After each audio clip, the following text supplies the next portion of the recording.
I have inspected over 400 bridges in my career. I know what failure looks like before it happens. The hairline cracks that nobody notices. The stress points that carry more weight than they were designed to hold. But I did not see what was happening inside my own family until my dead wife's lawyer put a key in my hand and said, "She told me to give you this if she was no longer around." What I found behind that door changed everything. Grateful you are here. That means everything.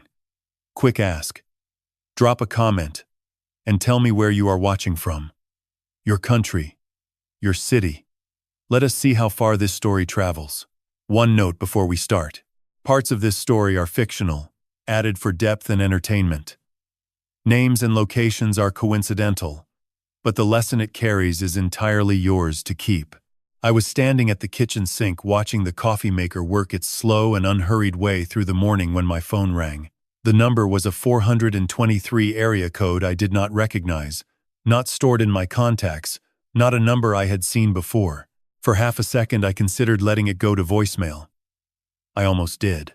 I had spent 30 years as a bridge inspector for the Tennessee Department of Transportation, and somewhere in those years I had developed what my colleagues called a resting steadiness. A capacity to stay functional when circumstances required it. I had stood on bridge deck 60 feet above the Tennessee River in January wind. I had told county commissioners that structures they had been driving across every morning needed to be closed immediately and rebuilt from the substructure. I had learned to hold difficult information at a careful distance, just long enough to process it without going under. So when the voice on the line identified itself as Trooper Elaine Marsh of the Tennessee Highway Patrol, I squared my shoulders and told myself to listen carefully. There had been a serious accident on Interstate 40 westbound near mile marker 288, just outside Cookeville. A vehicle registered to a Ruth Moreno. She needed me to come to the scene. She said she was sorry. I poured my coffee into the sink. A reflex. Some motion my hands needed while the rest of me caught up with what my ears had already understood. Then I took my keys from the hook by the back door and walked out into the April morning. The drive took 47 minutes. I counted the exits.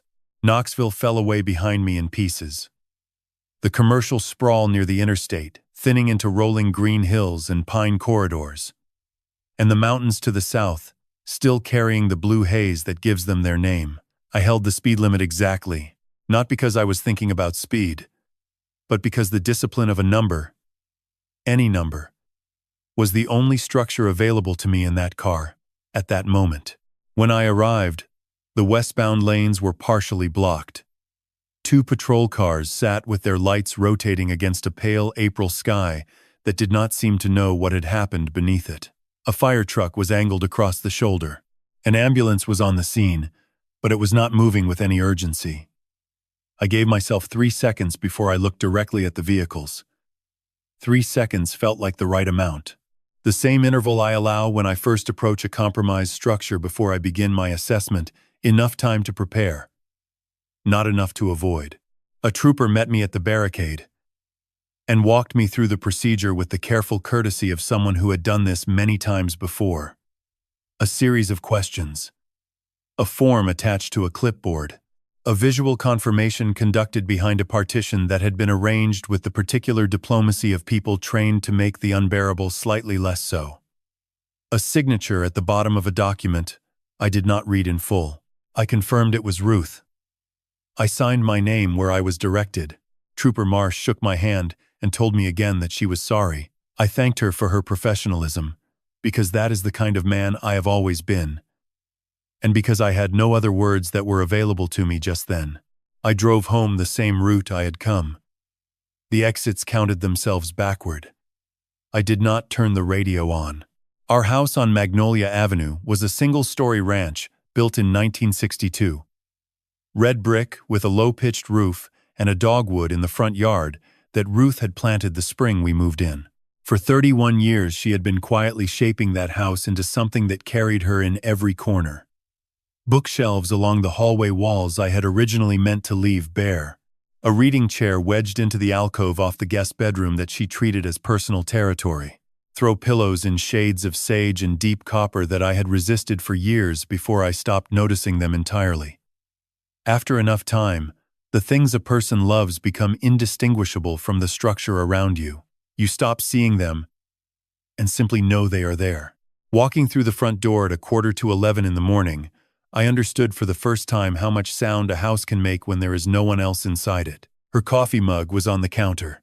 The pale blue ceramic one from a potter's studio in Gatlinburg, the wide one with the uneven glaze along the rim that she had refused to replace for 4 years because she said it fit her hand the way a thing should fit after it has been held long enough. The coffee in it had gone cold. On the living room sofa, her reading glasses lay folded on top of a library novel she had checked out 2 weeks ago. I picked up the book without thinking about it. She had stopped at page 247 and turned down the corner to hold her place. She had done that with every book she had ever read. For 36 years of marriage, it had driven me quietly and affectionately out of my mind. I set the book back down in the exact position I had found it. The kitchen chair on the left side of the table, Ruth's side, was pulled out at the slight outward angle she always left it in after breakfast. A habit I had gently complained about for 3 decades. I kept meaning to push it back in. I looked at it and did not. Pushing it back in would have required making a decision about it, and I was not yet equipped to make decisions about things that small. I sat in the armchair by the front window and did not turn on any lights. The afternoon came and went without my noticing it much. Somewhere down the street, a neighbor's dog barked in its usual pattern. A delivery van moved through the neighborhood at its ordinary Tuesday pace. The world outside this house was operating exactly as it always had, and I found I was not yet angry about that. I was not yet anything in particular. I did not call anyone. In the first few hours, I told myself I was still processing. Later, the more honest reason presented itself.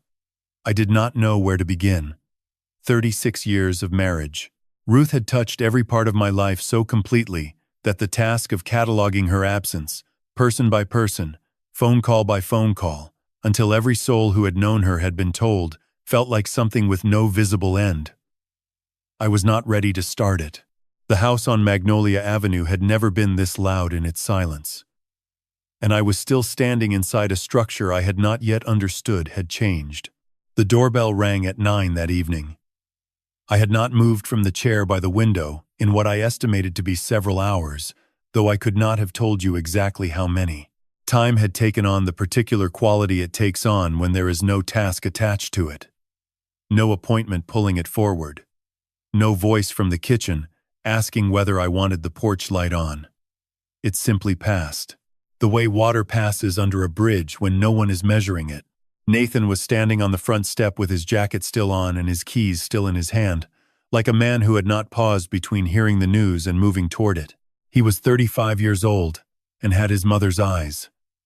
The particular shade of brown that catches light differently depending on the angle. And her stubbornness, which she had always called persistence, and which I had never once won an argument against in either of them. He had driven the hour from Nashville the moment the highway patrol called him. Apparently Ruth had him listed in her phone under the contact labeled, "Simply call first." His eyes were red at the edges. His jaw was set in the way men hold their faces when they are determined not to fall apart in front of someone they love.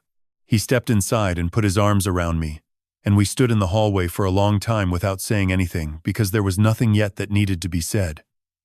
I cannot tell you how long we stood there. I can tell you that at some point I became aware of the clock in the kitchen ticking through its small mechanical intervals, and that the sound of it, which I had not heard in 31 years of living in this house, was suddenly the loudest thing in the room. We moved to the living room. The lights stayed off. At some point, Nathan made a fresh pot of coffee, navigating the kitchen in near darkness with the ease of a man who had grown up learning where every cabinet and drawer was by feel. He brought 2 mugs, and we sat in the half-dark, speaking in short sentences when we spoke at all. Silence between us had always been comfortable. One of those things you do not realize you have built until you need it. Nathan had never been a man who filled rooms with words. Even as a child, he had processed things inward first and outward second, turning situations over in his own hands before presenting them to anyone else. Ruth used to say he was born with an internal filing system, Everything went in, got sorted, and came back out organized. I had always found that quality reassuring. A man who thinks before he speaks is a man you can trust with complicated information. Around midnight, I looked at my son, his face in shadow, his hands wrapped around his mug the way his mother wrapped hers, both palms pressed flat against the ceramic, as though warmth were something you could hold on to if you committed to it fully enough. And I understood something I had not experienced in 62 years of living. I did not know what came next. Not in the next hour. Not in the next 10 minutes. I had built a career on reading structures, on calculating where the stress would fall and designing accordingly, on looking at a bridge and understanding not just what it was carrying today, but what it would be asked to carry 10 years from now, 20, 50. This particular fracture had no engineering solution. The only thing I knew with any certainty was that I was grateful he was in the room. I thought about a Saturday afternoon in September of 1996.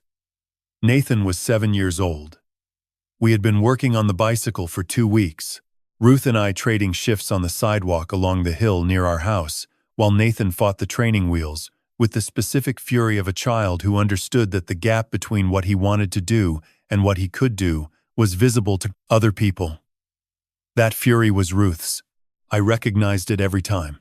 That Saturday afternoon we removed the training wheels. I ran alongside him with one hand on the back of the seat, my stride matching his pedaling.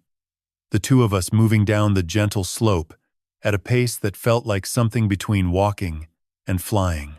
Ruth stood at the bottom of the hill with her arms crossed and her weight on one leg, the posture she always took when she was watching something she cared about and had decided not to interfere with. At the right moment, I let go. I did not tell him I had. He rode another 100 feet before he registered that he was doing it alone. The sound he made when he realized it was not the sound of a child. It was something that came from further down than that. A noise that belonged to the discovery that you are capable of something you did not believe you were capable of 5 seconds ago. Ruth's face at the bottom of the hill did something I had seen perhaps 3 times in 36 years. She let it do whatever it was going to do without managing it. I held that memory in the dark living room. The way you hold a photograph you have looked at so many times. The edges have gone soft. Around midnight, I heard Nathan quietly rise from the sofa. I assumed he was going to the kitchen for water, but the footsteps moved in the wrong direction. Not toward the kitchen. Down the hallway. Toward Ruth's study. The study was a small room at the back of the house that Ruth had claimed in our 3rd year on Magnolia Avenue.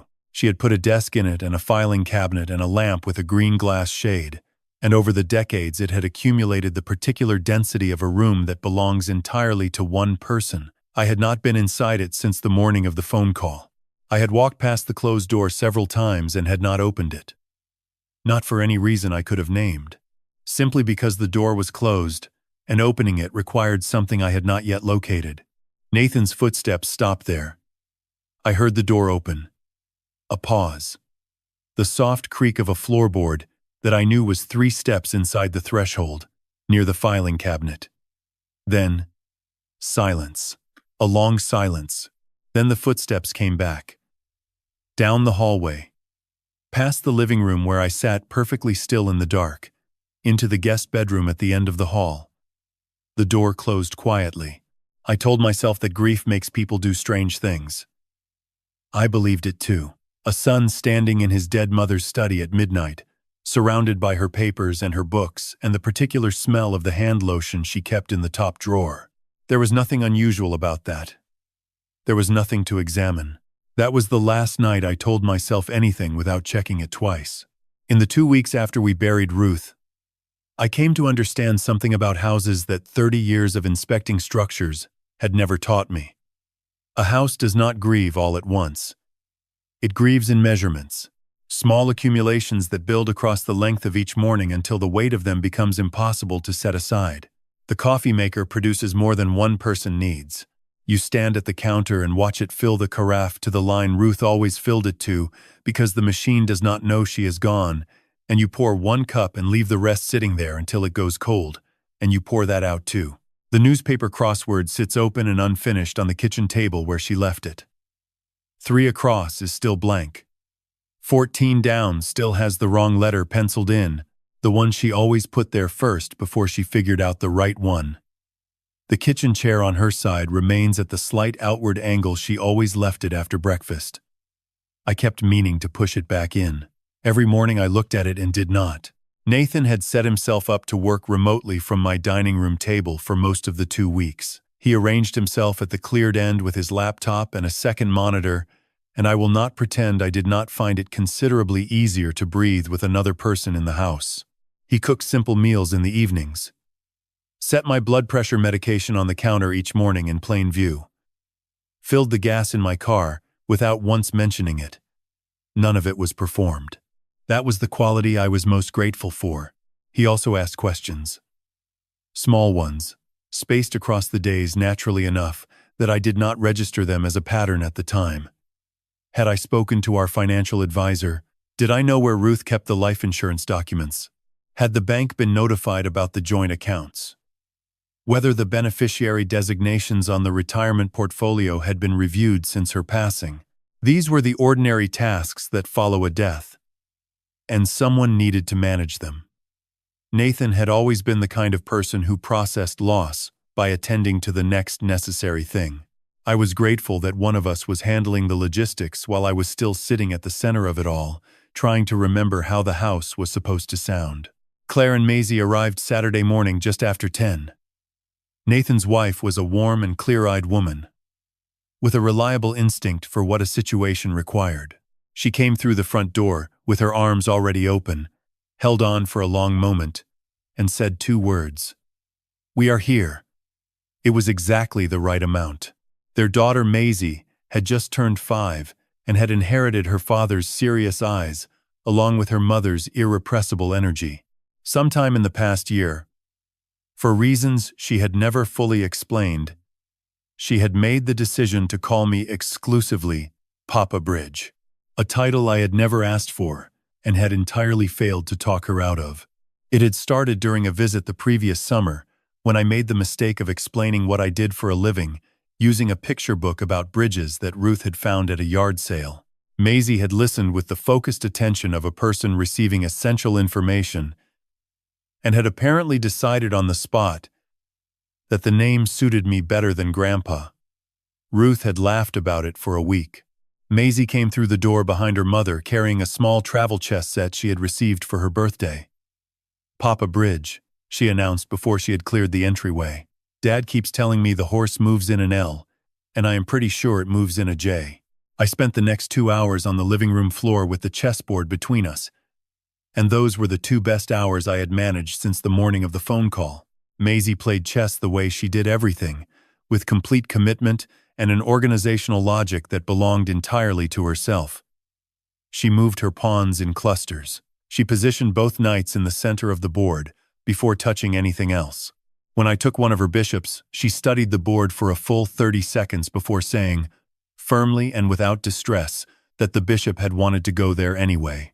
Somewhere during the second game, Claire brought me coffee without being asked, and sat on the arm of the sofa watching us. I caught her eyes once across the room and saw something in them that I was not yet ready to name. Not sadness exactly. Something closer to the expression of a person who is watching a scene she knows she will need to remember later. Before they left on Sunday afternoon, Maisie presented me with a drawing she had worked on quietly for most of the morning at the kitchen table. A woman with brown hair and a wide smile standing in what appeared to be a garden, holding an open book in both hands. Written carefully across the top in large, uneven letters that had clearly been practiced on a separate sheet first.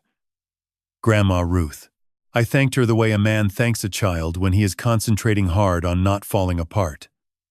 I managed the goodbyes. I held together through Claire's hug at the door and through watching their car turn at the end of the street. Then I went through the back door and sat down on the porch steps and let grief do what I had not previously allowed it to do. Not the presentable kind. The other kind.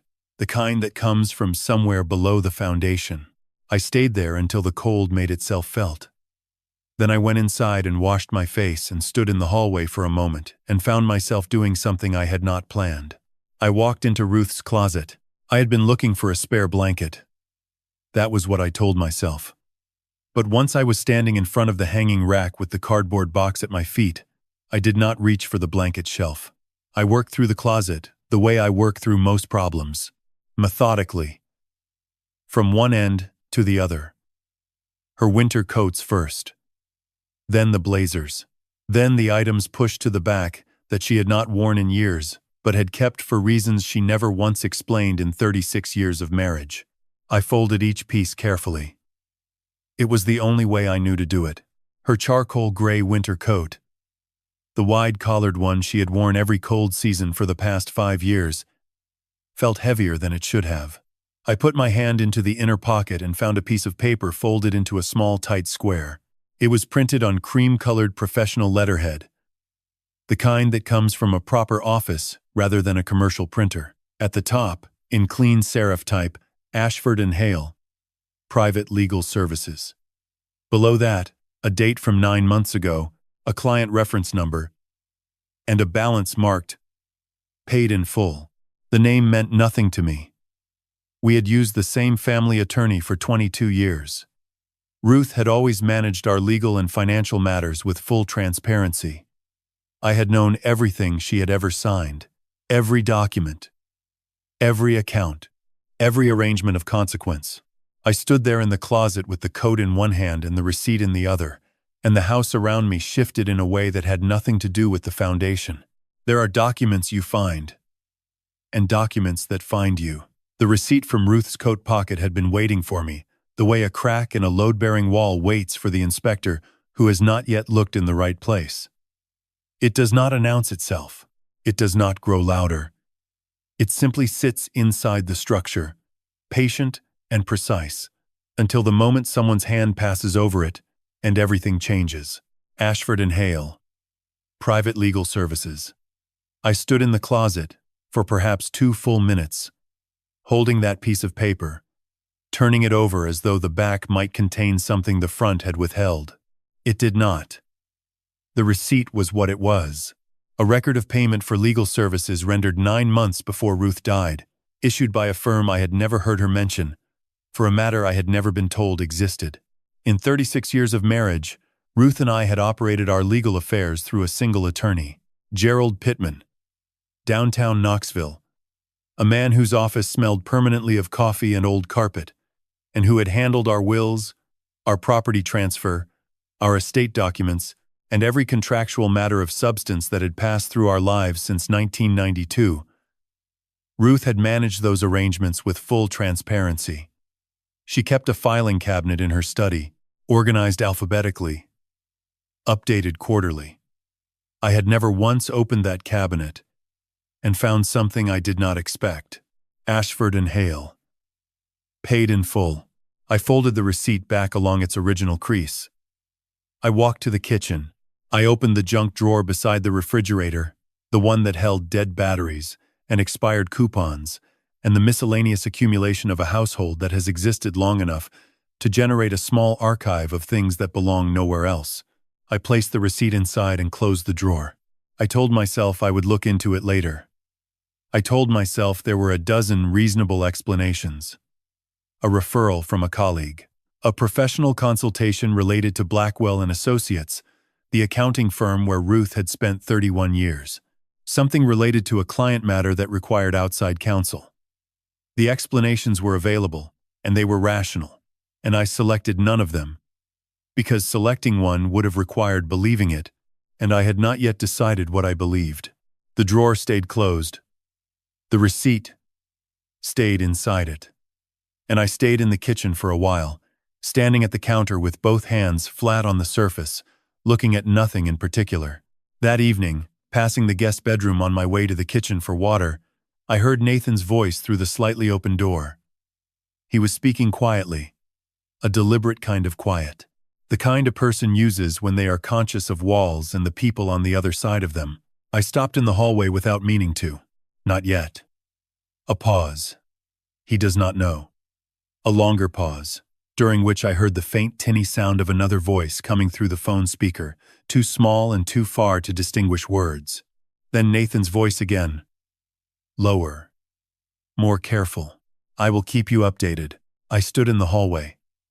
The floor beneath me was the original hardwood that Ruth and I had refinished ourselves the summer we moved in, a weekend project that became a 2-week project. That became a story we told at dinner parties for the next decade. I knew every creak in that floor. I knew which boards gave under weight and which held firm. I was standing on one of the firm ones. I did not move. The call ended. I heard the phone set down on the nightstand with the particular care of a man who does not want the sound to carry. I continued to the kitchen. I poured a glass of water. I drank it standing at the sink, looking at the window that faced the backyard. The same window Ruth had looked through every evening while she dried dishes. Nathan ran project teams across 2 time zones. He managed litigation cases for corporate clients in Nashville and Chattanooga, and late calls were a standard part of his professional week. He had taken those calls from this house before. I had heard his voice through closed doors on prior visits, conducting business at hours that would have been unreasonable in any other profession. There was no reason to attach particular significance to this one. I went back to the living room. I picked up the novel I had been attempting to read for the past 3 evenings. A mystery Ruth had recommended before the trip she did not come back from. And I read the same page 3 times. The words entered my eyes and exited somewhere before reaching the part of my brain that assigns meaning. I closed the book and set it on the arm of the chair and sat in the quiet. Maisie's drawing was still on the refrigerator door. Claire had attached it with the ladybug magnet before she left, centering it carefully at Maisie's eye level so she could see it the next time she visited. Grandma Ruth in the garden, holding an open book, smiling. I could see the edge of it from where I sat, the bright crayon colors catching the kitchen light. I looked at the drawing, and I thought about the receipt, and I thought about the voice through the wall. And I held all 3 of those things at the same careful distance I hold a preliminary finding during a bridge inspection. Not yet a conclusion. Not yet a concern. Simply a data point that has been noted and filed and will be revisited when additional information becomes available. At 1 a.m, I was still awake. The house was dark, and Nathan's door was closed, and the street outside was empty, and I lay on my back in the bed. Ruth and I had shared for 31 years, and I let my mind do what it had been trying to do for several hours. This was not grief. I had come to know grief well enough in the past weeks to recognize its particular weight, its blunt permanence, the way it sits on your chest like a thing with physical mass. What kept me awake was something different, something with an edge to it. A question that kept rearranging itself every time I thought I had found a way to hold it still. In 36 years of marriage, Ruth had never once consulted an attorney I did not know about. She had never conducted a piece of legal business outside the structures we had built together. She had never placed a receipt in the inner pocket of a winter coat as though she preferred it not to be found. So why had she? The question hung in the dark above me, and I did not answer it, and I did not sleep. He arrived at 9 a.m, exactly 3 weeks to the day since we had buried Ruth, as though he had been keeping a careful count. I was at the kitchen sink rinsing my coffee mug when I saw him come up the front walk through the window. A man somewhere in his mid-50s in a dark suit pressed with the kind of precision that belongs to people who are paid to pay close attention to such things. He carried a slim leather portfolio under one arm and walked at a measured, unhurried pace, the pace of a person who has a specific appointment with a specific moment and has arrived neither early nor late. I dried my hands. I went to the front door. He said his name was Philip Ashford. I recognized it before he had finished saying it. My mind went directly to the kitchen drawer, to the folded receipt I had taken out twice in the past week, and put back both times without doing a single thing about it. Ashford and Hale. Private Legal Services. The receipt that had kept me awake. The receipt I had told myself I would investigate, and had not. Standing in my own doorway on a quiet Thursday morning, I understood that the decision had been made for me. He explained the situation with the measured quality of someone delivering a message he has been trusted with and has had time to prepare for. Ruth had retained his services 9 months prior. She had come to him specifically. Not through a referral, not through the firm's general intake. By name, by appointment. She had very specific instructions. If anything were to happen to her within 12 months of their agreement, he was to deliver a sealed envelope to me, her husband, exactly 3 weeks after her funeral. Not 2 weeks. Not 1 month. 3 weeks. He had the date noted in writing, and he had kept it. I asked him to repeat that. He did in the same unhurried tone. She had used the phrase, "if anything were to happen to her." Those were her exact words. I asked him what was in the envelope. He said he did not know. The envelope had been sealed by Ruth at the time of their meeting. His obligation as retained counsel was delivery, not content. He cited attorney-client privilege and noted that his professional obligation ended the moment the envelope was placed in my hands. He said he was sorry for my loss. He offered his hand. I shook it. He walked back down the front path and drove away without looking back. I stood in the open doorway holding a white business envelope with my name written across the front in Ruth's handwriting. Not Hank, not Henry. My full name, Henry David Moreno. In the careful, slightly forward-leaning script she had used her entire adult life. I had seen that handwriting on grocery lists and birthday cards and the margins of novels for 36 years. I recognized it the way you recognize a voice in a crowded room. Before you hear the words, before you understand what is being said, you know it because it belongs to someone who has lived inside your life for so long that the sound of them is no longer separate from the sound of you. From upstairs I could hear the steady muffled rhythm of Nathan's keyboard through the ceiling. He had mentioned a conference call at 10. It was 9:15. He would not be coming down for a while. I went to the kitchen table and sat down. Inside the envelope was a small brass key attached to a plain white card by a short length of string.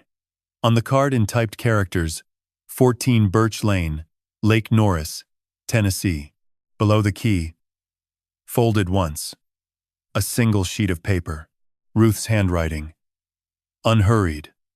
Deliberate. The pen pressed firmly into the page.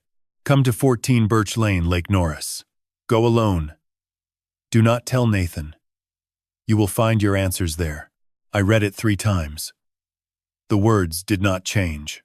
I read it a 4th time because the first 3 had felt like reading someone else's mail, like words assembled for a person who existed in a version of this house I did not yet occupy. My first instinct was to fold the note and walk to the foot of the stairs and call Nathan's name.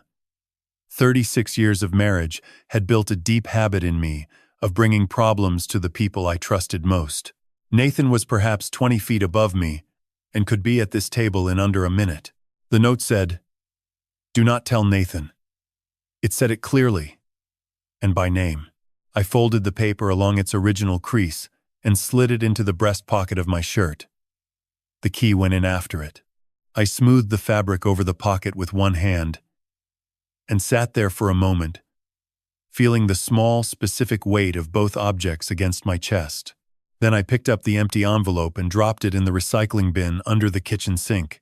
Nathan's footsteps came down the stairs a few minutes later. He poured himself a fresh cup and glanced over at where I was sitting. "Who was at the door?" he asked. "Delivery," I said. "Wrong house." He considered this for about half a second, then nodded and finished pouring his coffee. He carried the fresh cup with him and went back up the stairs. I sat at the kitchen table alone and listened to his footsteps cross the ceiling above me until they settled back into the quiet rhythm of someone at work. It was the first lie I had told my son in 62 years of living. It had come out of my mouth without a pause, without a flinch, as though I had been rehearsing it. The ease of it was the part I could not square even after he was gone. The key pressed against my chest through the fabric of my shirt, and all through lunch, and all through the long quiet afternoon, and all through the dinner Nathan prepared, without asking what I wanted. It stayed exactly where I had put it. Ruth had retained a private attorney 9 months before she died, with instructions tied specifically and conditionally to the event of her own death. That kind of planning does not arise accidentally. It comes from anticipating something specific. It comes from being afraid of something you have already named. I did not sleep that night either. By 3 in the morning, I lay in the dark with both hands on my chest, one resting directly over the pocket where the key still sat. Whatever Ruth had been afraid of, she had spent 9 months making certain that if she was right, I would have what I needed. She had chosen me. Out of everyone she could have trusted, she had given me this key and told me to come alone. I held on to that. It was the only solid thing in a structure that had started shifting beneath me. And in the morning, I would follow it. I left the house at 6 in the morning with a note on the kitchen counter that said out for groceries back before noon. I set it where it would catch the light when Nathan came down for coffee.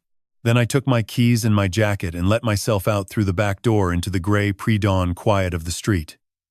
It was the second lie. I noticed it was becoming easier.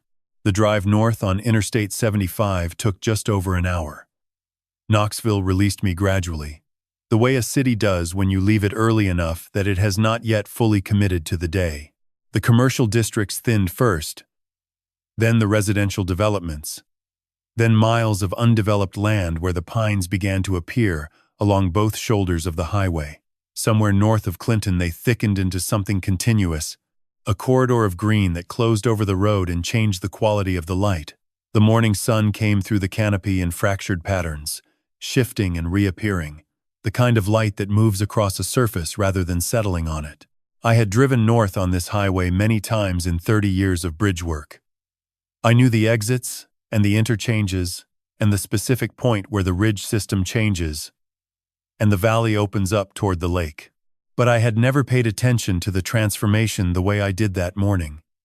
The way the land slopes downward toward the water. The way the trees press closer to the road as the shore approaches. The way the entire landscape reorganizes itself around the presence of the lake before you have actually seen it, and I found myself thinking a thought I had not expected. How many times had Ruth made this drive? Not in theory. Literally.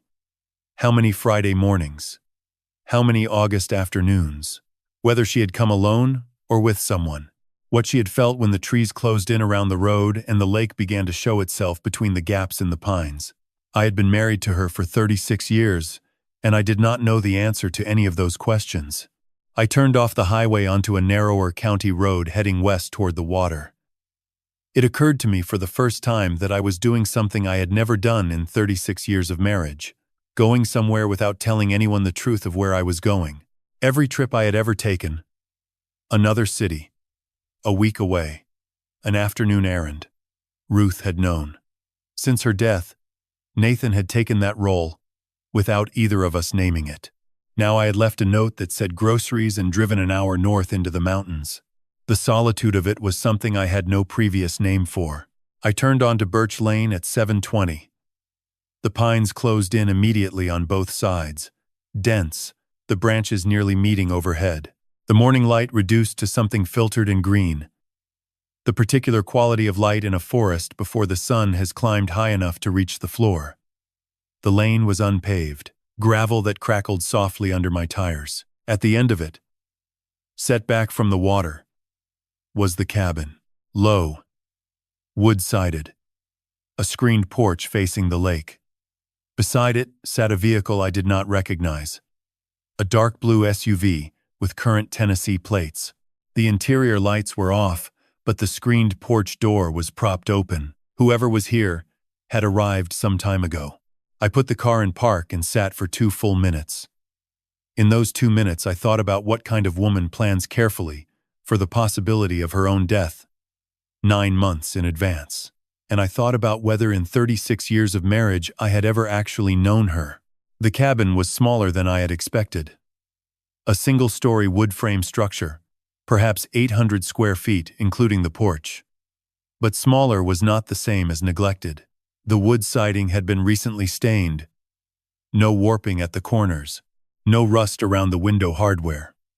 The metal roof was clean. The gutters were clear. On the top porch step sat a ceramic pot with a small cluster of yellow pansies that had been watered within the past day or two. Against the left side of the building, a neat stack of cut firewood stood covered by a tarp weighted with stones. Everything here was being maintained with the steady, considered attention you give to something you value and do not discuss. Two Adirondack chairs sat at the far end of the porch, angled slightly toward the lake. They had been arranged with specific intention. Not placed, but positioned, oriented with care, toward the best view of the water. A small side table between them held an empty glass and a folded cloth. I looked at the two chairs and thought, Ruth sat in one of these. I did not know how many times. I did not know which one she chose. I went up the 3 porch steps and knocked on the inner door frame. 2 knocks. The way you announce yourself to a house you have never entered before. Nothing. I knocked again. 3 times evenly spaced. The kind of pattern that cannot be mistaken for wind. The kind that says there is a person standing here, and they intend to wait. A pause. Then from inside the cabin, footsteps. Light and quick, crossing what sounded like a bare wood floor. Moving with purpose. The sound of someone who had been waiting for this knock and had been ready for it before it came. The door swung inward. The screened outer door opened toward me. The woman who stood in the frame had silver-streaked dark hair pulled back, was wearing a gray pullover with the sleeves pushed up, and was holding a ceramic mug in both hands. She looked as though she had been awake for some time. She looked as though she had been expecting someone. It took me 2 seconds to process what I was looking at. The woman in the doorway was not a stranger. Not an attorney. Not someone unfamiliar. She was a woman who had sat at my kitchen table every Thanksgiving for 20 years. A woman who had held Ruth's hand in the delivery room the night Nathan was born. A woman I had called the sister Ruth, chose for herself since the year we were married. Lily Chung. She stood in the doorway of a cabin my wife had secretly purchased before her death, holding a coffee mug, looking at me with an expression I could not name. Not surprise. Something more composed. The expression of someone who has been holding something for a long time and can finally see who it belongs to. She said my name. Not the way she usually said it. With warmth and the slight teasing lilt she had carried since college. She said it plainly, the way you say the name of someone you have been keeping something for. Hank, I have been waiting for you. The first thing I noticed inside the cabin was the table. A farmhouse-style piece, solid pine, pushed flush against the wall beneath the window that faced the lake. On it, arranged with the kind of deliberateness that does not happen by accident, sat a sealed cardboard file box. The kind sold at office supply stores, its lid secured with 2 lengths of rubber band crossing each other at right angles. Beside it, a laptop, closed, its power indicator dark. And in the center of the table, a row of envelopes. 4 of them, standing upright against the side of the file box, each one sealed, each one bearing a name written in blue ink in a hand I recognized before I had consciously decided to recognize it. Behind the envelopes, lying flat, was a composition notebook with a black and white marbled cover. The kind you can buy at any drugstore for $2. It was thicker than it should have been, as though the pages inside had been written on so thoroughly that the binding had expanded to accommodate what they carried. I looked at it without reaching for it. I did not yet know what it was. Lily set her mug on the kitchen counter and pulled out the chair on the window side of the table. She gestured toward the chair opposite. Not the gesture of a host. Something more formal than that. The gesture of someone conducting a meeting they did not request and have been preparing for longer than they would have chosen. I sat down. She came to me 7 months before she died, Lily said. She did not ease into it. She gave me the sentence that mattered first. Not to this cabin. She called and asked to meet somewhere private. We met at a restaurant in Clinton. She drove herself. She did not want anyone to know we had been in contact. I waited.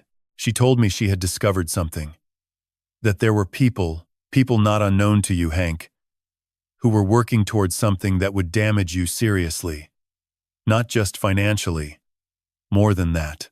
Lily let a small pause sit between us. She had been trying to address it herself for nearly 2 years. She said she did not want to bring it to you until she had the complete picture. Her exact words, "If I go to Hank now, before I have proof, I hand someone a warning and protect no one." The lake outside the window held its morning quiet. A thin line of light was beginning to separate the far tree line from the water. Why did she not tell me? The question came out more flat than I intended. It was not anger. It was the absence of a tone I had not yet decided on. Lily placed her hands flat on the table. The plan was to document everything, verify every piece of it, then tell you herself. She wanted to be the one sitting across from you. A brief silence. She hoped you would never have to come here, Hank.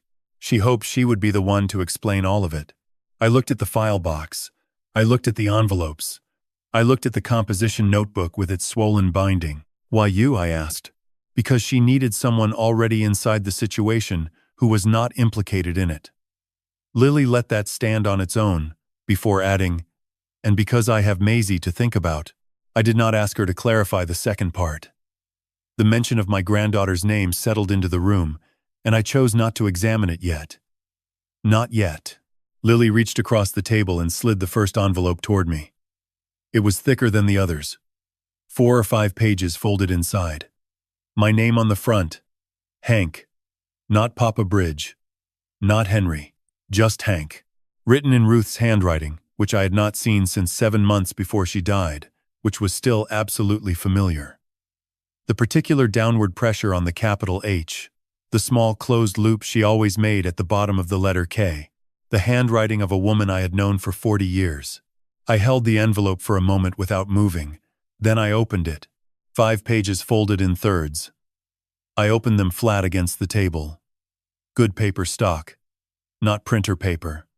The heavier cream kind she kept in the drawer beside her desk for things she considered worth the effort. The first line read, Hank, I have loved you for 36 years, and I have not been honest with you for nearly as long. I read the sentence.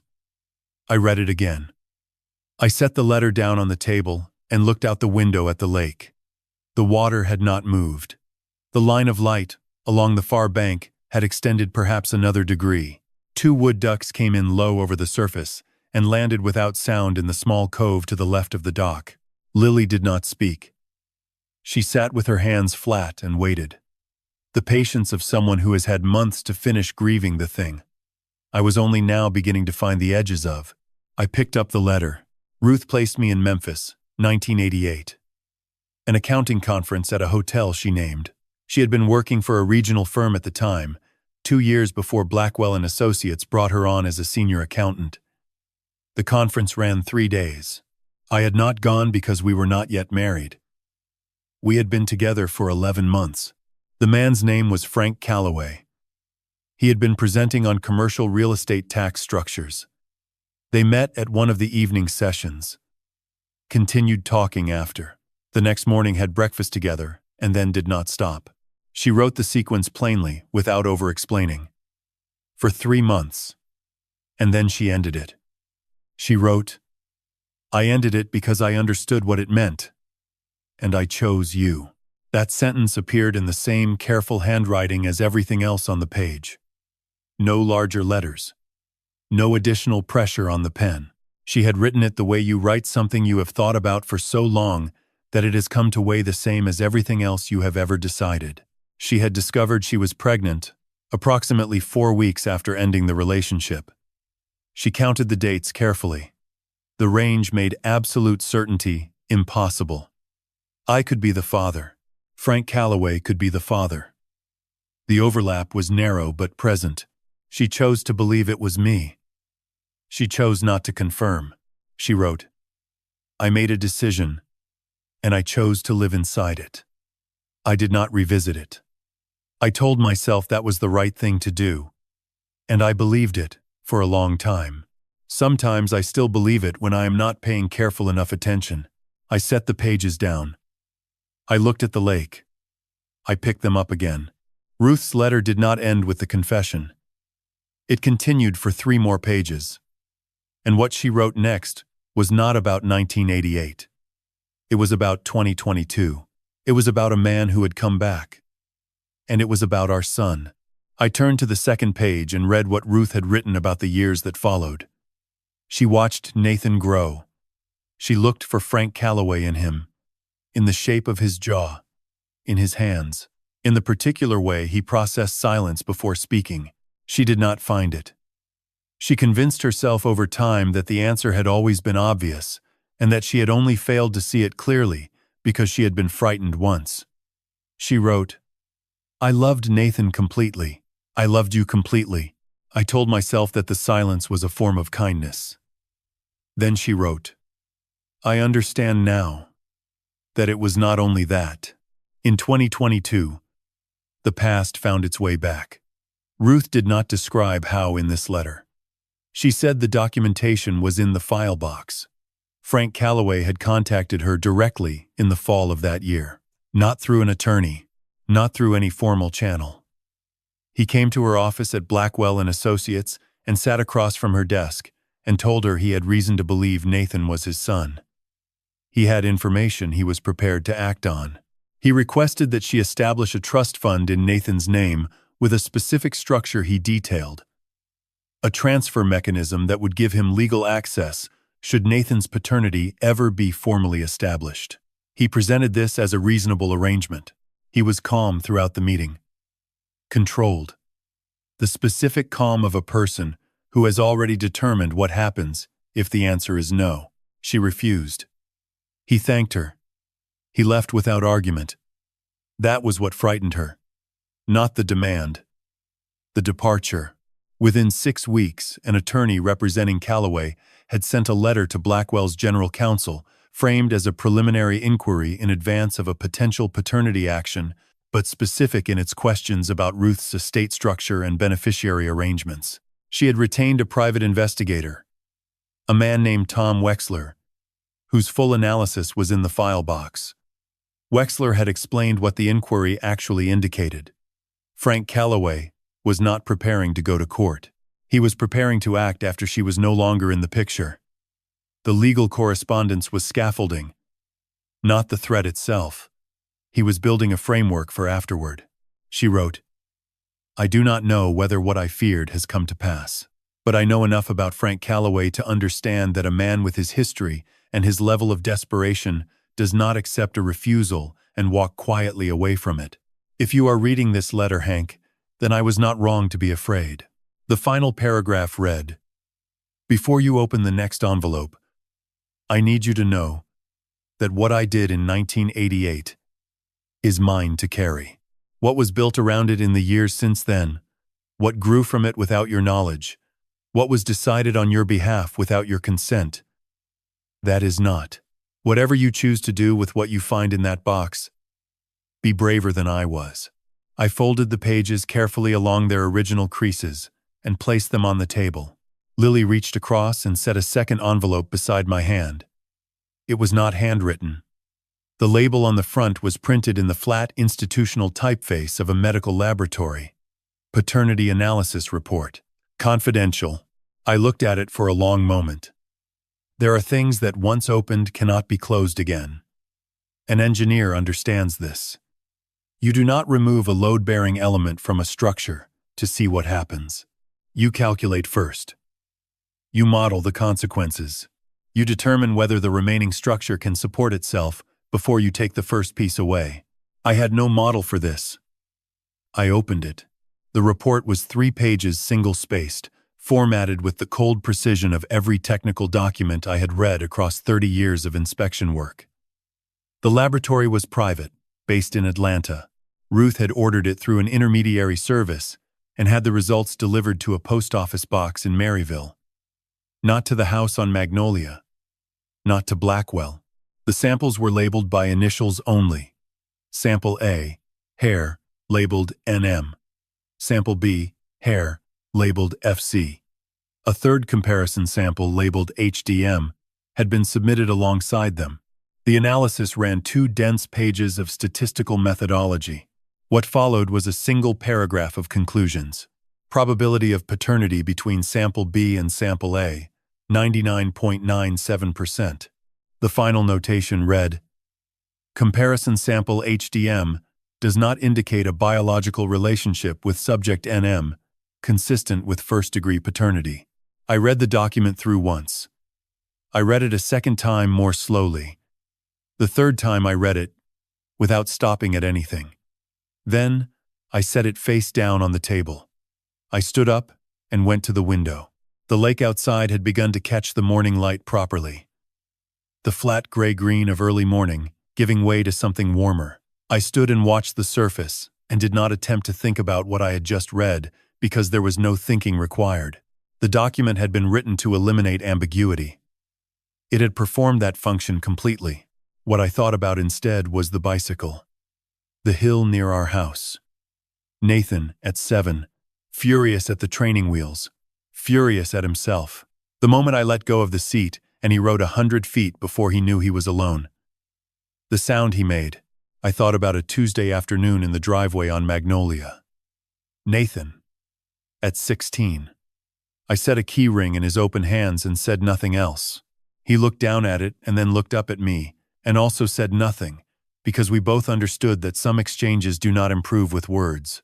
I thought about a Thursday evening when my phone rang and it was Nathan's voice from a hospital in Nashville, and the first thing he said was, "Dad, she is here. Maisie is here." I had stood in the kitchen with my hand on the counter and cried in a way I had not cried since the morning of my own father's funeral. None of that changed what the page said. I was clear on that. The clarity was not comfortable, but it was complete. I turned away from the window and sat back down. Lily had not moved. Her hands remained flat on the table surface between us. "When did Ruth have this done?" I asked. "Last year. She told me she ordered it because she needed to stop wondering. She had spent 36 years choosing to believe one thing, and she needed to know whether what she had chosen was true." A pause. The results settled it. Not in the way she had hoped. I kept my eyes on the table. "Who else knows?" "Nathan knows." Lily said it without flinching.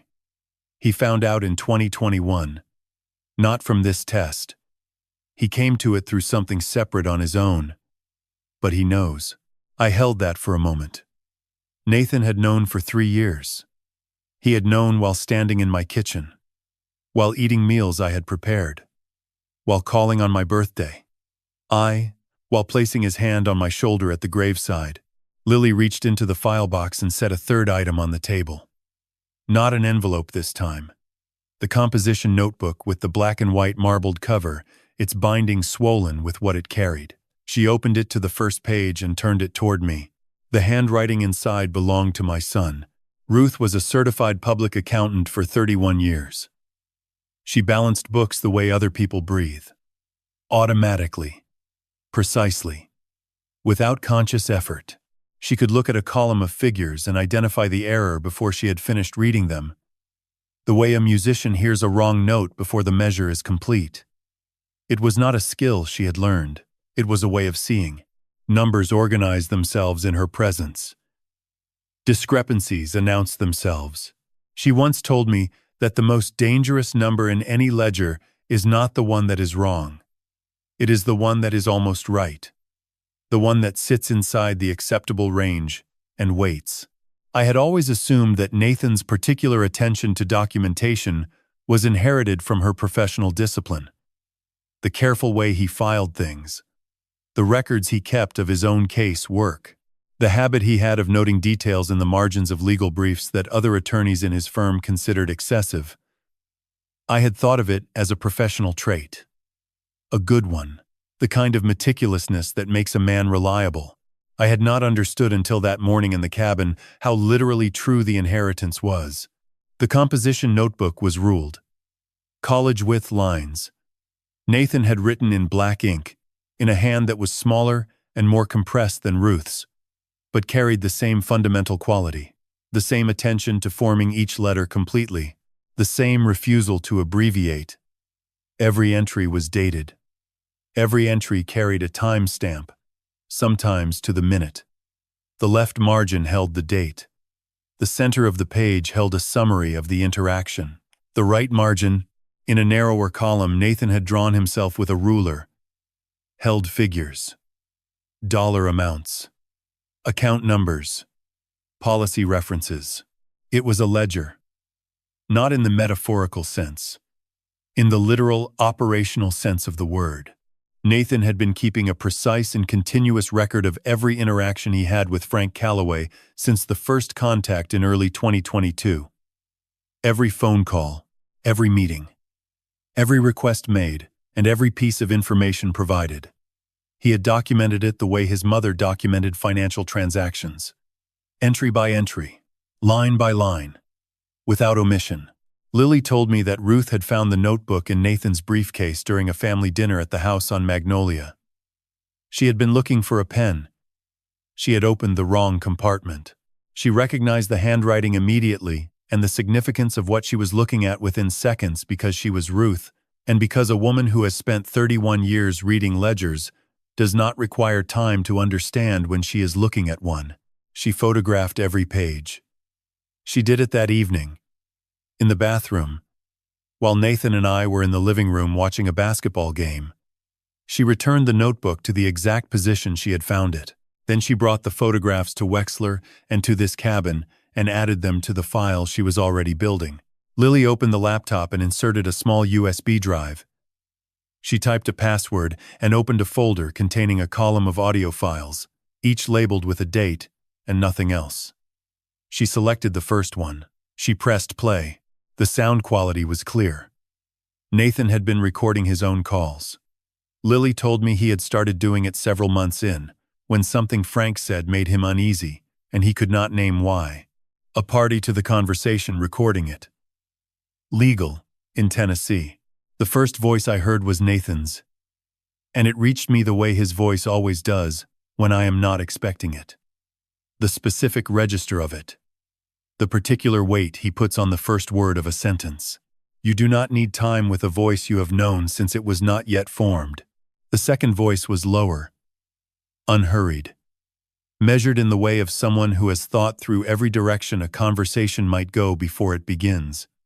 Frank Calloway asked about my retirement accounts, the structure of them, the managing institutions, the designated beneficiaries. Nathan answered. Frank asked about the investment portfolio, approximate value, the brokerage, the account type. Nathan answered. Frank asked about life insurance, primary beneficiary, secondary, whether the policies carried double indemnity provisions. Nathan answered all of it patiently, completely, with the particular calm of someone who has made a decision and arrived at the other side of it. I sat and listened to my son describe the architecture of my financial life to a man I had never met, and I felt something shift in my chest that had no name I was prepared to assign to it. Lily played 2 more files, the same pattern. Different dates, Frank asking, Nathan answering. The 2 of them moving through the material with a shared efficiency that accumulates only across time and repetition. They had done this before, many times. Then she opened the file labeled October of the previous year. The first portion was procedural. I had stopped tracking the content closely and was listening instead to the rhythm of the exchange, the fluency of it, the way a shorthand had developed between them. Then Frank said something that changed the quality of the air in the room. When Ruth is no longer in the way, everything becomes considerably simpler. Your position as his only son makes the rest of it straightforward. We only need to be a little more patient. Nathan said nothing in response. The recording held that silence for 4 full seconds. Long enough to be a considered silence, not an accidental one. Then 5 seconds. The file ended. Lily closed the laptop. The cabin went completely quiet. I could hear the wind coming off the lake against the screened porch. I could hear my own breathing. The recording was dated 6 months before Ruth's accident. I looked at Lily. I kept my voice at the register I had maintained since I walked through that door, because it was the only one I had left, and I knew if I released it I would not find it again. Lily, I said. The accident. Was it actually an accident? Lily did not answer directly. She told me that Ruth had believed she was in danger, believed it clearly and specifically enough to build this entire file, to retain an attorney, to hire a private investigator, to purchase this cabin through a limited liability company, and stock it with documentation She organized the way she organized everything, precisely, sequentially, without a single mislabeled folder, but she had not been able to prove what she feared. That was why the file existed. That was why Wexler was still working when she died. Lily placed the file box inside a canvas tote bag, then the laptop, then the composition notebook. She set it on the table in front of me. "Take all of it," she said. "There is one more person you need to speak with before you decide what to do." She wrote on the notepad beside the laptop. 2 lines. Tore the sheet off and slid it across. Tom Wexler. Wexler Investigations. Knoxville, Tennessee. On the back, in Ruth's handwriting, "He knows what I could not prove on my own." I folded the paper and placed it in the breast pocket of my jacket beside the key that had brought me here. Lily placed one hand on my arm and held it there for a moment, and that was enough because Lily had always understood the difference between comfort and intrusion. I drove home on the same road I had driven north on that morning. 1 hour south through the pine corridors. It was not the same road at all. The canvas bag was in the trunk. I was aware of its weight the way you are aware of something you have chosen to put at a distance, because 60 minutes was all I had before I would need to be something specific for someone specific. I passed the interchange at exit 134. The section of I-40 where Ruth's car had left the roadway was approximately 12 miles west. I did not look. I kept both hands on the wheel and drove straight through. Nathan's car was in the driveway when I pulled up. I sat behind the wheel long enough to arrange my face into something that could sit across a table from my son and hold its shape through a meal. I took the canvas bag from the trunk, went upstairs, and placed it in the back of the bedroom closet behind the luggage Ruth and I had last used for a trip to Asheville. I washed my face. I went back downstairs. Nathan had made chicken soup. A simple version using a rotisserie from the refrigerator, the recipe Claire had taught him. The kitchen smelled of garlic and celery, and the particular warmth of a meal cooked by someone who was trying to do something that felt like care. We sat across from each other. He told me about Maisie's swim lessons. The instructor had moved her to the intermediate group. I said that sounded right. He said Claire was thinking about signing her up for summer art camp. I said that sounded like a good plan. I ate my soup. We talked about none of the things that existed between us in that room. It was the most sustained and careful performance of my adult life, and I completed it without incident. He went upstairs at 9:30. I listened to his footsteps cross the ceiling and stop. Then I got my laptop and opened the file Lily had transferred to a separate drive. A complete copy of the file box contents, compressed and password protected. Ruth had organized it with the precision she brought to everything. Labeled. Sequenced. No ambiguity. Frank Calloway's file came first. A federal fraud conviction. Middle District of Tennessee. 2009. 3 counts. Investment misrepresentation and improper use of client funds through a development company he had operated in Memphis since 2004. Sentenced to 4 years. Served 3 at a federal correctional facility in Manchester. Released 2012 on supervised terms. The original company dissolved before sentencing. A second entity appeared in Delaware filings 18 months after his release. A third after that. Bankruptcy filed 2019. Assets negligible. Liabilities significant. Following the bankruptcy, a cluster of limited liability companies all routed through a single registered agent in Wilmington, Delaware. The standard architecture for entities whose purpose is to hold assets at arm's length from accountability. Ruth's notes listed them in a column with dates and registration numbers. Near the bottom of the list, marked with a single pencil line, Ridgeline Holdings LLC, registered 2021. I searched the name. The registered agent was a Delaware incorporation firm. Standard arrangement. I opened a second tab and typed the name of the LLC into the search field. Near the bottom of the first page, there was an archived brief from a Cookeville news outlet dated the previous spring. 2 sentences. A commercial vehicle had been identified by witnesses at the scene of a collision on I-40 westbound and had left before officers arrived. The vehicle's registration had been traced to Ridgeline Holdings, LLC of Wilmington, Delaware. The investigation had been referred to the Tennessee Highway Patrol. No further updates on record. 3 points. 1 straight line. The geometry was not complicated. It had never been complicated. What it had been was incomplete. And now, it was not. I sat in the light of the laptop without moving. Then I opened the next subfolder. It was labeled Bridge Materials and contained procurement documents Ruth had obtained through a public records request. Frank Calloway's Memphis Construction Company, prior to its dissolution, had supplied concrete, aggregate, and reinforcement steel to 3 bridge rehabilitation projects in West Tennessee between 2006 and 2008. 2 of those bridges had been flagged in subsequent TDOT inspections for substandard material composition. I had not inspected those particular structures, but I knew the inspection reports. I had read them in a departmental review. I had sat in a conference room and discussed the material failures with colleagues who were trying to understand how compromised product had entered a state-supervised supply chain. The answer had been in Ruth's file the entire time. A man whose company had supplied defective materials to bridges that carried people across rivers and valleys every single day had now, through a different company and a different vehicle, taken my wife from me on a highway I had driven 1,000 times. At the bottom of the folder, placed after everything else, a business card. Tom Wexler. Wexler Investigations. Knoxville. On the back, in Ruth's handwriting, he knows what I could not prove on my own. Tomorrow, I would call him.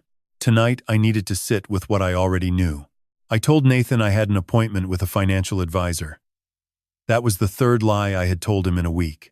I was aware the lies were becoming easier to deliver, and I had not yet decided whether that was a skill I was developing or a warning I was not paying sufficient attention to. The diner Wexler had named was on Broad Street, a narrow storefront with no signage legible from the road. The kind of place that has been in the same location long enough that it no longer needs to advertise its existence to the people who use it. He was already in the far corner when I walked in. He had chosen the seat facing the door, which told me something about habits formed over a long career that never fully release. Tom Wexler was in his mid-60s, broad through the shoulders, with the particular stillness of a man who has spent decades in rooms waiting for information to arrive. He wore a flannel shirt. He had a cup of coffee and a legal pad on the table, the pad open to a blank top sheet. He did not stand when I sat down. He said, "Mr. Moreno." I said, "Wexler." He poured me coffee from the carafe without asking. Ruth hired me 9 months before she died. He did not ease into it. He was not a person who eased into anything. She came to my office with a name, a company structure she had partially mapped herself, and a concern she could not substantiate. She wanted the gaps filled, and she wanted documentation that would hold up if she ever needed to hand it to someone. To whom, she did not say. He turned the legal pad toward me. A column of dates down the left margin, company names in the center, and a pencil line connecting them backward from Ridgeline Holdings LLC through 2 intermediate holding entities to a Delaware limited partnership carrying Frank Calloway's name on a 2014 formation document. The truck on I-40 was registered to Ridgeline when it crossed into the westbound lanes. By the following morning, the registration had been transferred to a second entity. I found the original filing through a state archive request. It takes time, but it does not disappear. You confirmed Calloway controls it. I confirmed he was the sole beneficial owner of the limited partnership that controls the LLC. 3 layers out. Standard structure for someone who has been through federal court and understands how to put distance between himself and an asset. He folded both hands around his cup. The driver cleared the scene in under 2 minutes. No witness captured a full plate. The interchange surveillance caught the rear quadrant of the vehicle, consistent with descriptions, not definitive on its own. Whoever drove that truck did not leave in a panic. There was an exit planned before the event. That is not the behavior of a mistake. That is the behavior of a plan. I let that sit. Then I asked the question I already knew the answer to. Why did you not take this to the police? Because Mrs. Moreno asked me not to. Not yet. He said it without apology. She wanted a complete file. She had seen what happens when someone arrives with incomplete evidence against a party that has time and resources to prepare a counter-narrative. She wanted to walk in with everything, or not walk in at all. A pause. She ran out of time. Her instructions to me were to continue until it was complete. And now it is. He reached inside his jacket and produced a photograph. 4x6, printed cleanly. Corners uncreased. He set it on the table and slid it across without comment. The image had been taken from across the street with a telephoto lens. Slight compression. Adequate clarity throughout. The exterior of a coffee shop on Market Square. I recognized the brick facade and the signage at the left edge. The shot was angled to capture both the sidewalk and the interior through the large front window. On the sidewalk outside, a man I recognized from the photographs in Ruth's file. Frank Calloway. Heavier than his 2009 court documents showed. Gray jacket. Both hands in his pockets. The posture of someone waiting without appearing to wait. Through the window at the table directly behind him, two people seated across from each other. Visible from the chest up. One of them I did not recognize. The other was my son. Nathan was in slight three-quarter profile.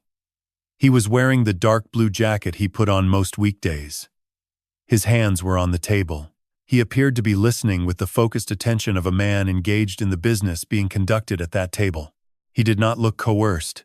He did not look reluctant. He looked like someone who had chosen to be exactly where he was. The photograph had been taken 3 days ago, while he was living in this house. While the kitchen still smelled of garlic, from the soup he had made for his father. Who is the second person? I asked. My voice stayed where I needed it. Still working on that, Wexler said. That is the piece I do not have yet. I put the photograph in the inside pocket of my jacket. I left Wexler with my card, and the understanding that he would call when he had the identification. Margaret Hale's office was on the 11th floor of a building on Gay Street, 3 blocks from the courthouse, with a view of the downtown skyline she had never in my experience commented on. She had been my attorney for 12 years. I had never seen her display an evident reaction to anything. I presented the material in order without editorializing, the way I would present findings to a structural review board. I talked for 25 minutes. When I finished, she looked over the documents for another 4 minutes without speaking. The recordings change things substantially, she said.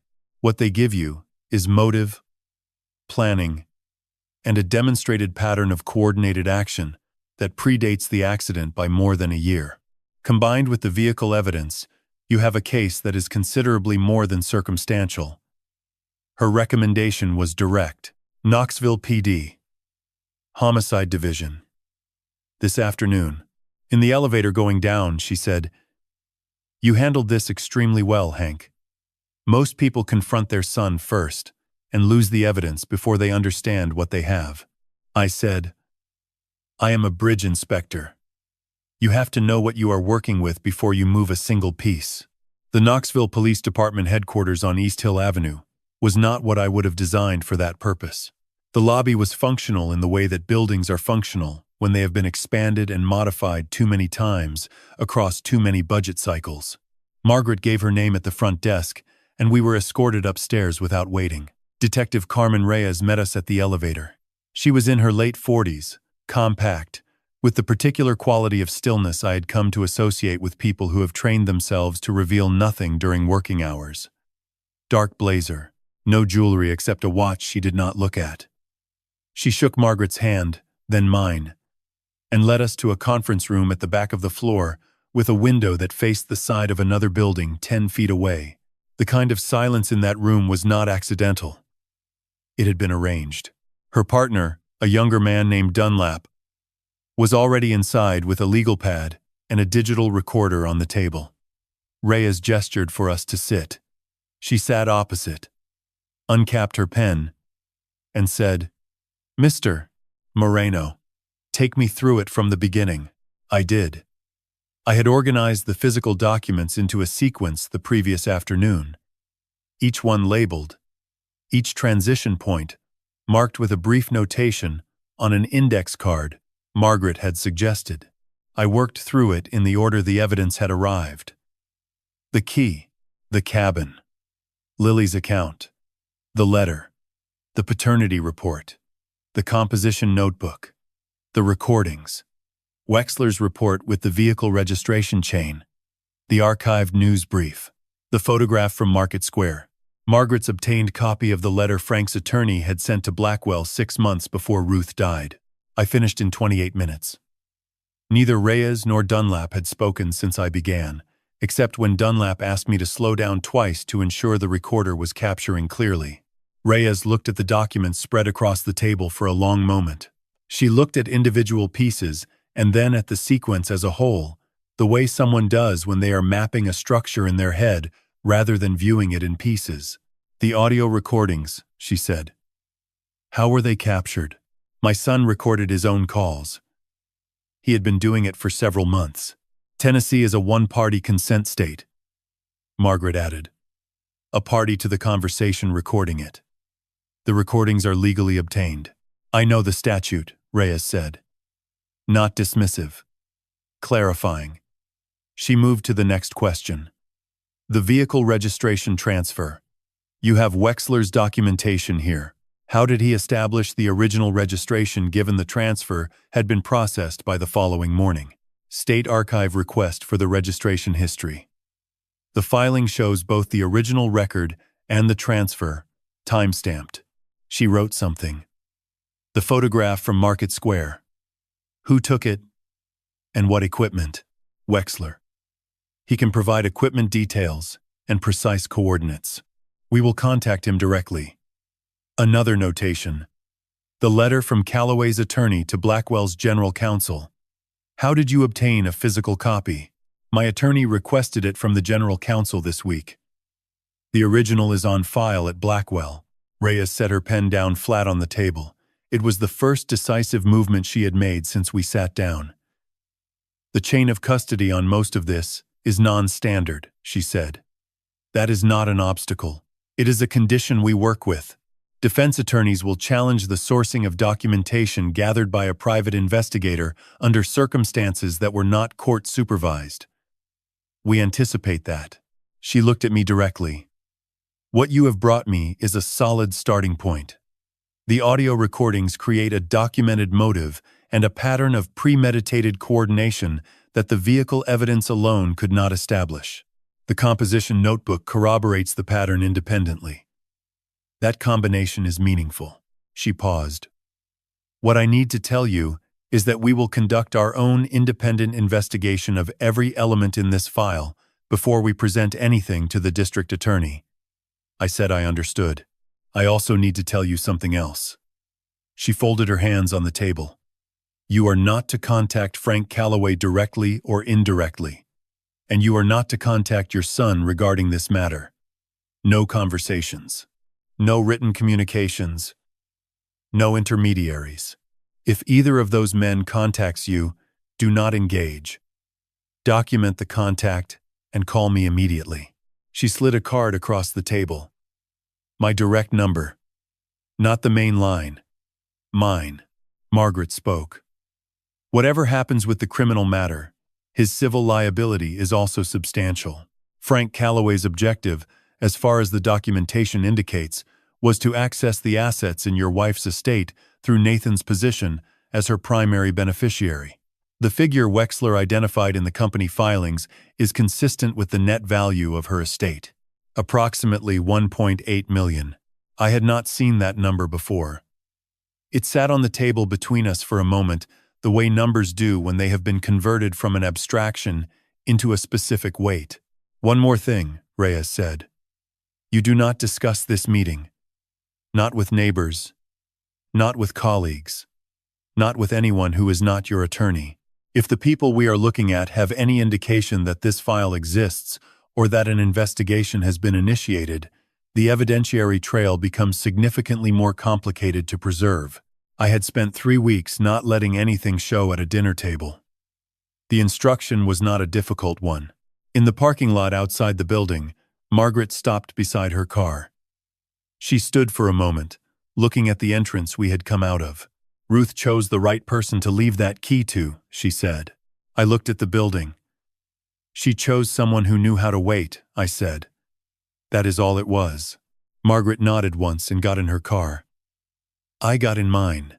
The first call came at 6:14 in the morning. I was sitting at the kitchen table with a cup of black coffee and a legal pad. The coffee was still too hot to drink. The legal pad had 3 lines written on it, all crossed out. I had been trying to write a letter to Nathan, but every sentence I started sounded like a lie or an accusation, and I did not want either one. The phone rang and the screen showed a number I did not recognize. A 423 area code. Local. I let it ring 4 times, then answered. No one spoke. I could hear breathing, slow and deliberate, the kind of breathing a person does when they are deciding whether to say something.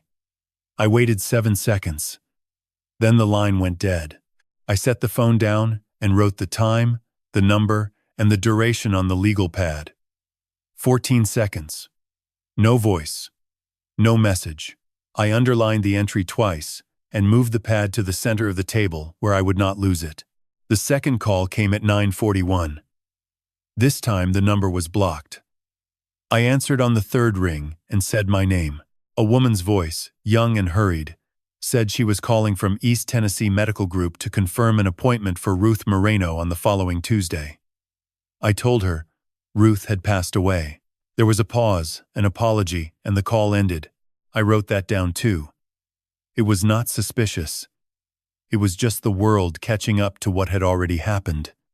Offices do not grieve. Systems do not update themselves. The living have to make those calls, cancel those appointments, close those accounts. I had done 47 of them in the first 2 weeks. Each one felt like a small funeral. At 11:15 I called Tom Wexler. The phone rang twice and a man answered with a voice like gravel pushed through a screen door. He said his name and nothing else. I told him mine. I told him Ruth had given me his card through Lily Chung and that I had reviewed the file. He was quiet for 3 seconds, then said he had been expecting my call for about 2 weeks. He asked if I had spoken to law enforcement. I told him I had met with a detective named Reyes at the Knoxville Police Department the previous day. He said that was the right move and asked what she had prioritized. I told him the recordings, the vehicle registration, and the Market Square photograph. He said Reyes was sharp and that she would find the thread worth pulling. I asked him what he knew that was not in the file. He paused again. Then he said there were 3 things Ruth had asked him to verify that he had not been able to confirm before she died. The first was whether Frank Calloway had a second residence in Blount County. The second was whether Ridgeline Holdings had any active insurance claims tied to commercial vehicles. The third was whether Nathan had signed any documents related to Calloway's business entities after 2022. Wexler said he had confirmed the first 2. Calloway owned a property on Old Walland Highway, purchased through a trust in 2020, and Ridgeline had filed 2 insurance claims in the past 18 months, both involving commercial vehicles registered in Knox County. The third item, Nathan's involvement, he had not been able to confirm or deny. He said Ruth had been adamant that he not approach Nathan directly. I thanked him and asked what he recommended. He said I should let Reyes work and keep my distance from both Nathan and Calloway. He said the recordings were strong, but the vehicle documentation was stronger because it connected Ridgeline to the specific truck involved in the collision on I-40. He said if Reyes subpoenaed the insurance records, the timeline would build itself. Then he said something I wrote down word for word. He said, "Your wife spent 9 months making sure you would not have to do this alone. The file is her voice. Let it speak." I hung up and sat with that sentence for a long time. The coffee had gone cold. I poured it out and made a fresh cup. While the water heated, I stood at the kitchen window and looked at the dogwood in the front yard. Ruth had planted it the year Nathan graduated high school. It had grown crooked, leaning slightly east, and every spring she talked about staking it straight. She never did. She said she liked the way it reached toward the morning light, even if it meant the trunk was not perfect. I had always thought she was talking about the tree. At 2:17 in the afternoon, Nathan called. His voice was normal, steady, the voice of a man checking on his father.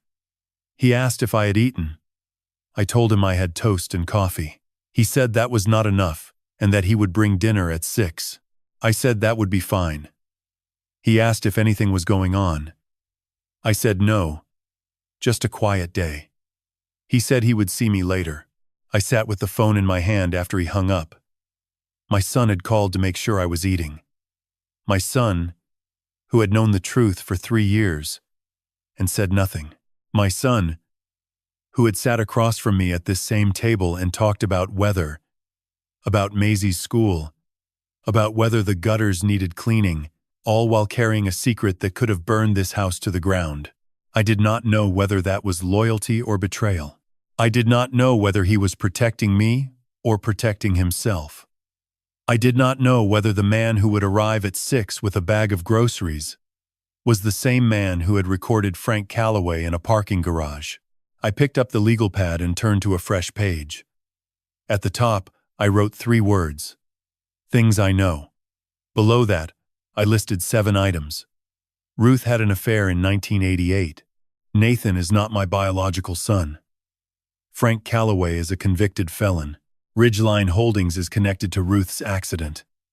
Nathan has known the truth since 2021. Nathan recorded conversations with Frank. Ruth built the file to protect me. Below that I wrote 3 more words: things I do not know.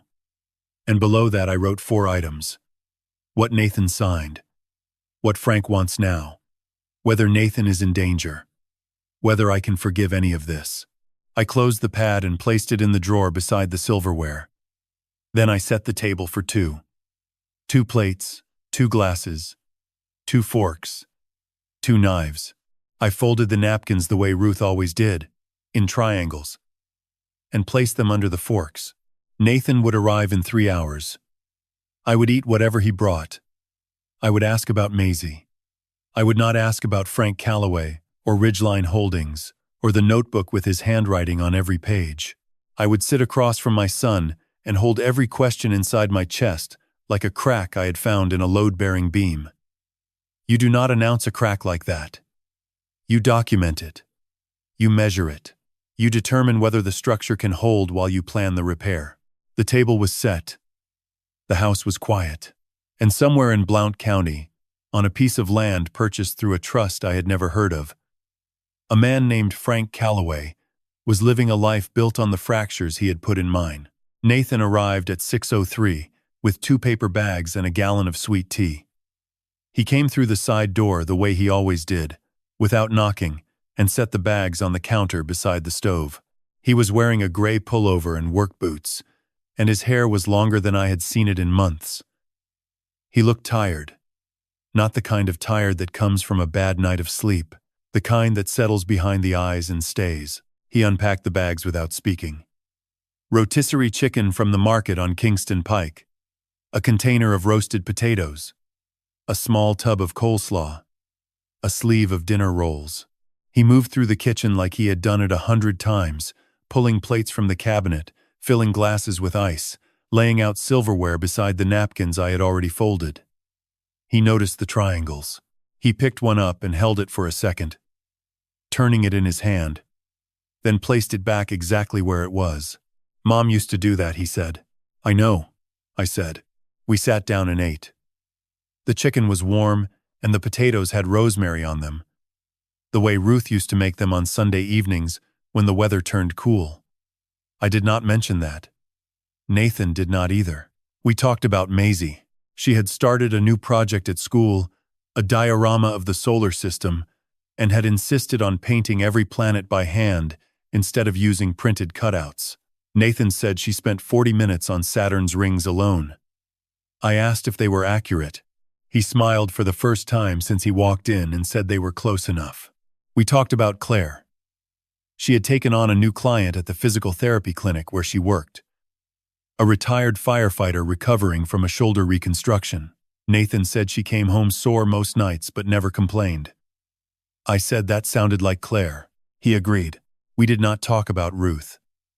We did not talk about the cabin or the letter or the file box or the man in Memphis who had once poured concrete for state bridges and was now living 12 miles from where I sat. We ate, and we talked about safe things, and the kitchen filled with the sound of forks against plates and ice shifting in glasses and the refrigerator humming its low, steady note. After dinner, Nathan cleared the table. He washed the dishes by hand even though the dishwasher worked fine. He said it helped him think. I dried and put them away. We stood side by side at the sink, and for a few minutes it felt like the years before Ruth died, the years when Nathan would come over on Thursdays and we would fix something in the garage or sit on the porch and watch the neighbors walk their dogs. Ordinary time, the kind of time you do not value until it is gone. When the dishes were done, Nathan leaned against the counter and crossed his arms.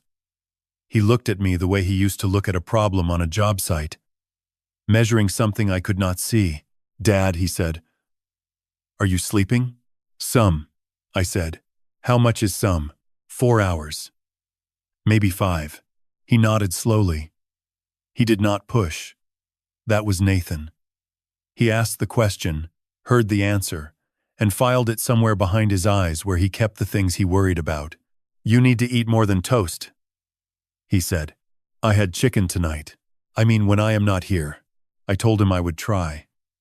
He looked at me for a long time, and I held his gaze the way I had held it the night he told me he was dropping out of college to work construction. I had not agreed with that decision either, but I had held steady because that is what a father does. You hold the gaze. You keep the structure level. You do not let the weight show in your face. He left at 8:20. I stood on the porch and watched his truck back out of the driveway, the brake lights flashing twice at the end of the street before he turned left toward Chapman Highway. The night air was warm and smelled like cut grass and something sweet from the neighbor's garden. A mockingbird called from the top of the dogwood. It sang 3 notes, paused, then repeated them in a different order. Ruth would have stood here and listened to the whole performance. She would have said the bird was composing something new every night and that we were lucky to hear it. I went inside and locked the door. Then I walked to the drawer beside the silverware and took out the legal pad. I sat at the table where Nathan had been sitting 10 minutes earlier and opened it to the page I had written that afternoon. Things I know, things I do not know. I read both lists again. Then, I added a 5th item to the second list. Whether my son is here because he loves me or because he is watching me. I set the pen down and closed the pad. The kitchen was clean. The napkins were still folded in their triangles. The dish towel Nathan had used was draped over the oven handle, damp and slightly crooked. I straightened it without thinking, the way Ruth used to straighten the pictures in the hallway after I bumped them walking past. I turned off the kitchen light and stood in the dark for a minute. The refrigerator hummed. The mockingbird had stopped. Somewhere on Old Walland Highway, a man I had never met was sleeping in a house he bought with money I could not trace. And somewhere on Chapman Highway, my son was driving home with a secret he had carried for 3 years. And I was standing in a kitchen that still smelled like rosemary, holding a legal pad full of questions I could not ask, in a house my wife had built into a home, and then filled with silence. I went to bed at 9:15. I did not sleep until after midnight. When I did, I dreamed about a bridge I had inspected in 1997. A 2-lane crossing over the Holston River near Rogersville. The deck had shown no visible damage on the surface, but the core samples told a different story. The concrete was failing from the inside. By the time the cracks reached the surface, the structure had already been compromised for years. I woke at 4:11 and did not go back to sleep. 5 days passed. Detective Reyes called once on a Wednesday to confirm she had submitted the subpoena requests for Ridgeline Holdings insurance filings and vehicle registration transfers. She said these things take time and that I should continue documenting any contact. I told her about the silent call at 6:14. She asked for the number. I read it from the legal pad. She said she would check it and reminded me not to answer unknown calls unless I was prepared to record. Tennessee law allowed one-party consent. I told her I understood. Margaret Hale called the following afternoon. She had filed a preliminary motion to freeze any transfers from Ruth's estate accounts until the investigation concluded. She said the probate court would review it within 10 business days. She also said she had spoken with Wexler, who confirmed that Ridgeline Holdings had attempted to file a liability claim against Ruth's auto insurance carrier 4 days after her death. The claim was for vehicle damage sustained by a commercial truck registered to Ridgeline. Margaret's voice was calm when she told me this, but I could hear the edge underneath. She said the timing was not coincidental. I spent those 5 days inside a routine I built like scaffolding. Coffee at 5:30. Legal pad review at 6. A walk around the block at 7, 1 mile, 17 minutes. The same route Ruth and I had walked on Saturday mornings for 20 years. Breakfast at 8. Then hours of nothing. I read. I sat on the porch. I watched the dogwood lose its last blossoms and begin the slow business of growing leaves. I did not call Nathan. He called me every evening at 7, and we spoke for 12 to 15 minutes about ordinary things. Maisie's diorama was finished. Claire's firefighter client had regained full range of motion. The gutters needed cleaning. I wrote the duration of each call on the legal pad beside the date. On Saturday morning, Nathan came by unannounced. He pulled into the driveway at 9:40 and walked in through the side door, carrying a toolbox and a bag of hardware from the store on Broadway.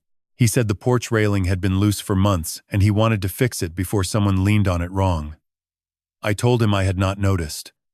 He said that was why he was here. We worked on the railing for 2 hours.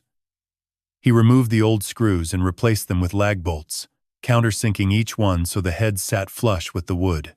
He worked carefully, the way I had taught him when he was 12, and we rebuilt the back steps together.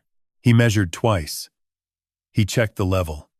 He tapped each bolt with 2 fingers after driving it home, listening for the sound that told him the wood had accepted the fastener without splitting. I handed him tools and held the rail steady while he drilled. We did not speak much. The morning was warm, and the air carried the smell of fresh mulch from the garden 2 houses down. A cardinal landed on the dogwood and stayed for almost a minute before flying east. When we finished, he sat on the top step, and I sat in the chair beside the door. He drank water from a bottle he had brought. I drank coffee from the green ceramic mug, the one from Gatlinburg that Ruth had bought on our anniversary trip in 2011. Nathan looked at the mug. He looked at me. Then he looked at the street. "Dad," he said, "I need to tell you something." I set the mug on the arm of the chair. The ceramic made a small sound against the painted wood. I did not speak. I waited the way I had waited. At 1,000 inspection sites, when a junior engineer was trying to find the words to tell me something had gone wrong. "I know about the cabin," he said. The cardinal came back to the dogwood. I watched it for 3 seconds before I turned to face my son. His hands were clasped between his knees. His jaw was tight. His eyes were on the street, but I could tell he was not seeing the street. He was seeing whatever he had been carrying since 2021. "What do you know?" I said. It was not a question. It was an opening. A door I held steady, so he could walk through it. "I know about the file box, the letter, the DNA report. I know about Frank." He said the name, the way a person says, the name of a disease, quietly, with distance, as if saying it too loud would make it more real. "How long?" I said. 3 years. Since 21. He found me. I did not go looking for him. I nodded. I did not trust my voice to do more than that. The cardinal sang 2 notes from the top of the dogwood and then went silent. He told me he was my biological father. He had paperwork, a lab in Atlanta. I did not believe him at first. But he had dates, Dad. He had details about Mom that only someone who had known her could have. And then I did my own test, a kit I ordered online. The results matched. Nathan turned to face me. His eyes were wet, but he was not crying. He was holding himself the way a structure holds weight it was not designed for. Every beam under maximum load, every joint stretched to its tolerance. I did not tell you because Mom asked me not to. She called me the day after I got my results. She already knew. She had been watching Frank for months. She said she had a plan, and that I needed to trust her. She said if I told you before she was ready, it would destroy you. And I believed her. I looked at my son. 35 years old. Broad shoulders. Calloused hands. A man who could rebuild a porch railing in 2 hours and carry a secret for 3 years without letting it show in his voice during a 12-minute phone call about gutters and dioramas. Did you help him? I said. Nathan closed his eyes. When he opened them, the wetness had spilled down one cheek, but he did not wipe it.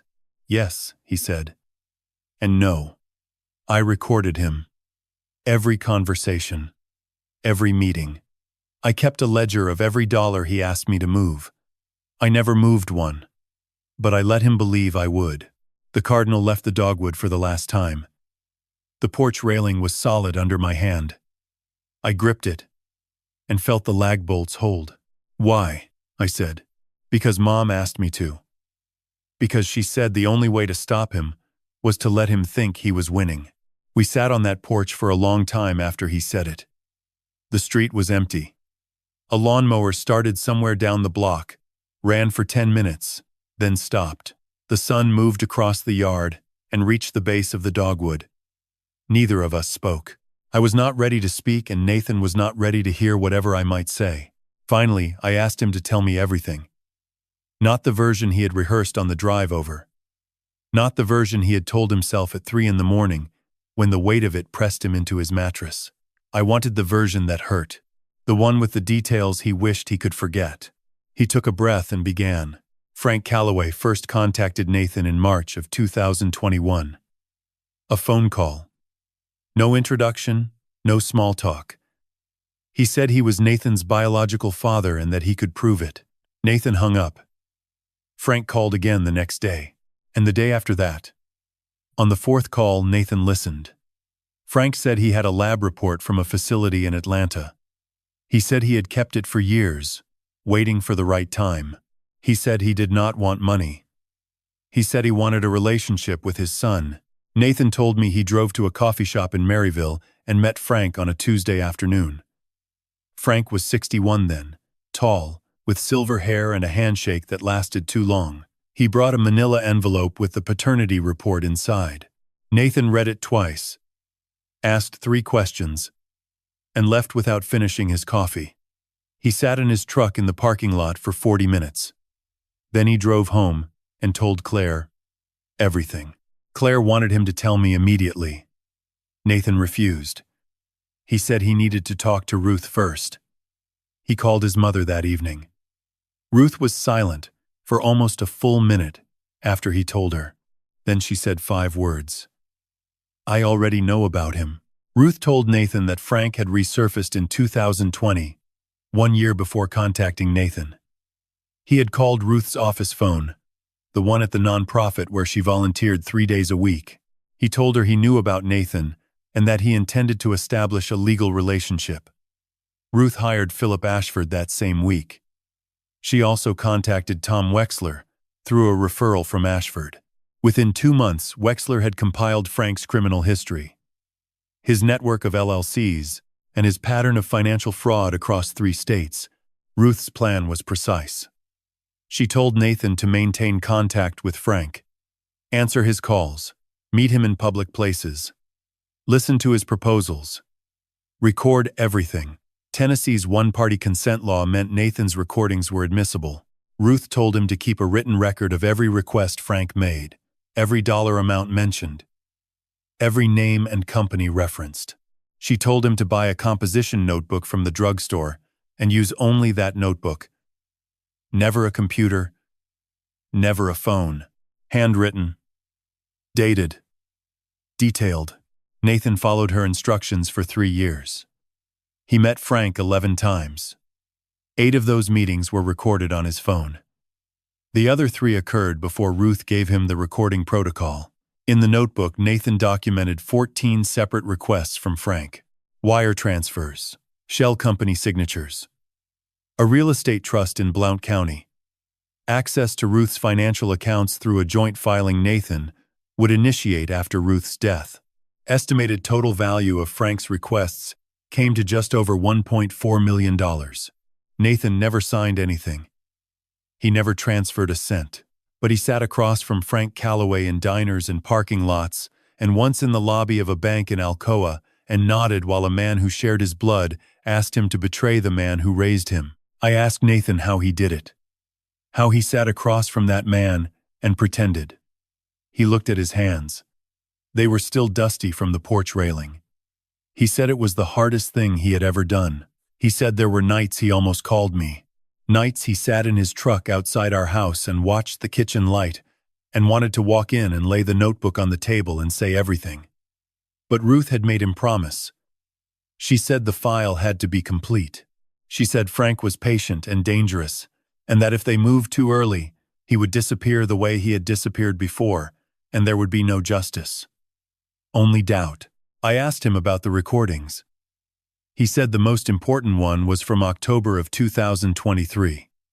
Frank had called a meeting at a storage facility off Alcoa Highway. In the recording, Frank outlined his plan for after Ruth's death. He described how Nathan would petition for executor status, redirect estate funds into Ridgeline Holdings, and split the proceeds with Frank through a consulting agreement that would never require actual consulting. Frank used specific numbers, account names, routing information. He spoke like a man who had done this before, because he had. Nathan said he listened to that recording 4 times on the drive home. He said he pulled over twice because his hands were shaking.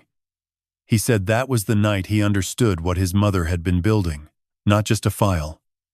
A case. A structure designed to bear the weight of a federal investigation. Engineered to stand in a courtroom. Every beam measured. Every joint tested. Every load calculated before it was placed. I looked at my son and saw 2 things at once. The boy who learned to ride a bicycle on the hill behind our house with Ruth watching from the top, and the man who spent 3 years pretending to conspire with a criminal because his mother asked him to. Both of those people were sitting on my porch. Both of them were my son. Does Frank know you recorded him? I said. No. Does he know about the notebook? No. Does he know Ruth built the file? Nathan looked at me. His jaw was set and his eyes were dry now. He shook his head once. He thinks she died not knowing, Nathan said. He thinks he won. I gripped the porch railing again. The lag bolts held. The wood did not move. He did not win, I said. Nathan left at noon. He stood at the bottom of the porch steps and looked back at me the way a man looks at a house. He is not sure he will be welcome in again. I nodded once. He nodded back. Then he got in his truck and drove away. And I stood on the porch with my hand on the railing he had rebuilt that morning and watched until his taillights disappeared past the dogwood at the end of the street. I went inside and called Detective Reyes. She answered on the second ring. I told her my son had come forward and that he was willing to provide a full statement. I told her about the 11 meetings, the 8 recordings, the composition notebook, and the October 2023 recording at the storage facility off Alcoa Highway. She was quiet for 5 seconds. Then she said she would need Nathan to come in voluntarily within 72 hours and that Margaret Hale should be present. I told her I understood. She said one more thing before she hung up. She said Ruth Moreno had built one of the most complete evidentiary packages she had seen in 22 years of investigations. I thanked her and set the phone on the table beside the legal pad. I called Nathan at 1:15. He answered before the second ring. I told him what Reyes had said. He did not hesitate. He said he would be there Monday morning. I told him to bring the notebook and all of the recordings. He said he already had them in a fireproof box in his garage. He had been keeping them there since Ruth asked him to. Separate from his house, separate from his phone, separate from anything Frank Calloway could access. I told him to call Margaret Hale and schedule the meeting.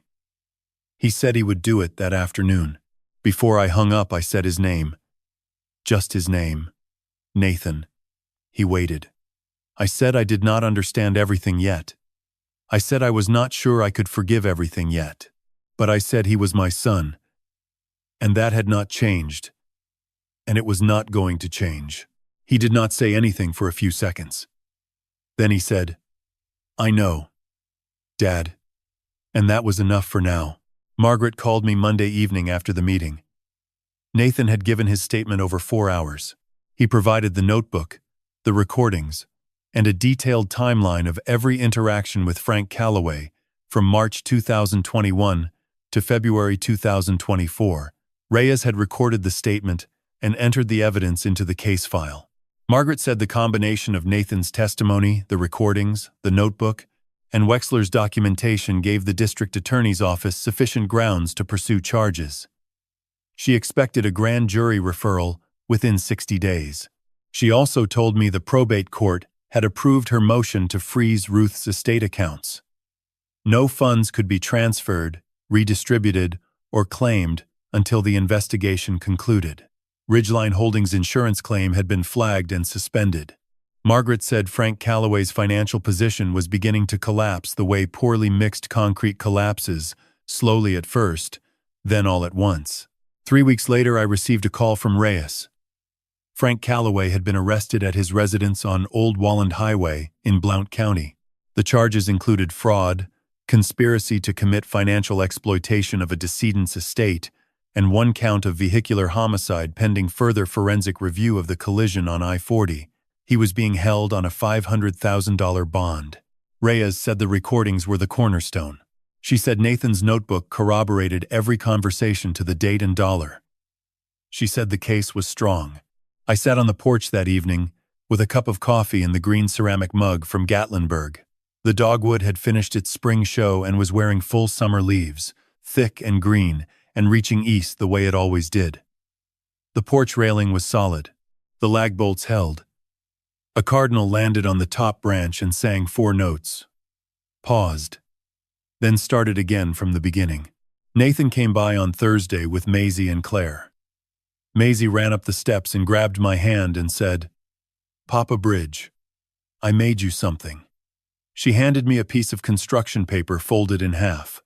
On the front she had drawn a bridge in green crayon, long and curved, with a river underneath in blue. On the bridge she had drawn 4 stick figures, 1 tall with gray hair, 1 medium with brown hair, 1 with a ponytail, and 1 small with yellow shoes. Underneath she had written in large, uneven letters, "Our Bridge." I held the drawing and looked at it for a long time. Claire sat beside me on the porch and put her hand on my arm. Nathan stood at the railing with his back to us, looking at the street. Maisie climbed into my lap and pointed at each figure and named them. Papa Bridge, Daddy, Mommy, me. "Where is Grandma Ruth?" I asked. Maisie thought about it. Then she pointed at the river underneath the bridge. "She is the water," Maisie said. "She holds it up." I folded the drawing carefully and placed it in my shirt pocket, against my chest, in the same place I had carried Ruth's brass key 3 weeks earlier. Claire squeezed my arm. Nathan turned around and looked at me. His eyes were clear. The evening settled over Magnolia Avenue the way evenings do in Tennessee in early summer, slowly, with warm air and long shadows and the sound of neighbors calling their children inside.